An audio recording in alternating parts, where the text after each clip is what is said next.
नमस्कार, मी डॉक्टर सौरभ पटवर्धन, नंदादीप नेत्रालय.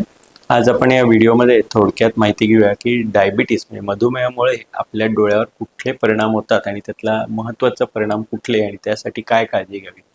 तर डायबिटीसमुळे सर्वांगीण डोळ्यावर जर परिणाम होत असतातच, म्हणजे अगदी पापणीच्या इन्फेक्शनपासून मोतीबिंदू लवकर होणं, नसेला त्रास हे सगळे होतात. पण सगळ्यात महत्त्वाचा जो आजार डायबिटीसमुळे होतो तो म्हणजे आपल्या पडद्यावर होणारा रेटिनोपॅथीचा आजार. यालाच आम्ही डायबिटिक रेटिनोपॅथी असं म्हणतो. ह्या पडद्याच्या आजारामध्ये दोन प्रकार असतात. पहिला प्रकार असतो तो म्हणजे पडद्याचा जो मधला भाग असतो, ज्याला आम्ही मॅक्युला म्हणतो, त्याला सूज येते, मॅक्युलर इडिमा होतो. तर ही सूज हा एक आजार आहे आणि याच्यामुळे जी रुग्णाची सेंटरची दृष्टी आहे ती कमी होते. आणि दुसरा आजार ज्याला आम्ही प्रॉलिफरेटिव्ह डायबेटिक रेटिनोपॅथी म्हणतो, म्हणजे डोळ्याच्या पडद्यावर जाळ्या तयार होणं, हा दुसऱ्या प्रकारचा आजार. जर जाळ्या तयार जास्त प्रमाणात झाल्या तर त्याच्यामुळे डोळ्यामध्ये रक्तस्राव सुद्धा होऊ शकतो, डोळ्याचा पडदा हा सरकू सुद्धा शकतो जागेतून.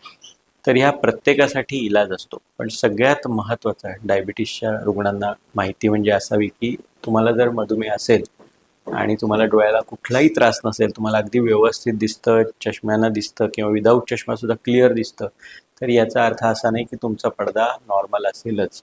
तर तुम्ही दरवर्षी डोळ्याचे जे पडद्याचे स्पेशालिस्ट आहेत त्यांच्याकडून आपला डोळा नक्की चेक करून घ्या.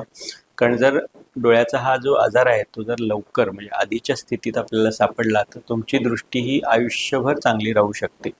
पण दुर्दैवानं बऱ्याचदा असं होतं की जोपर्यंत आपल्याला डोळ्याला कमी दिसत नाही तोपर्यंत आपण डोळ्याच्या डॉक्टरांना दाखवत नाही, आणि ज्यावेळी दिसायचं कमी झालेलं असतं त्यावेळी आजार हा ऑलरेडी वाढलेला असतो. आणि अर्थात त्यानंतर सुद्धा आम्ही उपचार करून बऱ्याच प्रमाणात हा आजार नियंत्रणात आणू शकतो. पण जर वेळेस दाखवलं तर केवळ लेझरच्या साहाय्याने सुद्धा आम्हाला हा आजार थांबवता येतो.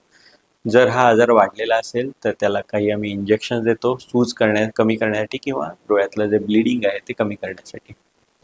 बऱ्याचदा हे इंजेक्शन रिपीट सुद्धा द्यावं लागू शकतं जर हा आजार वाढत असेल तर.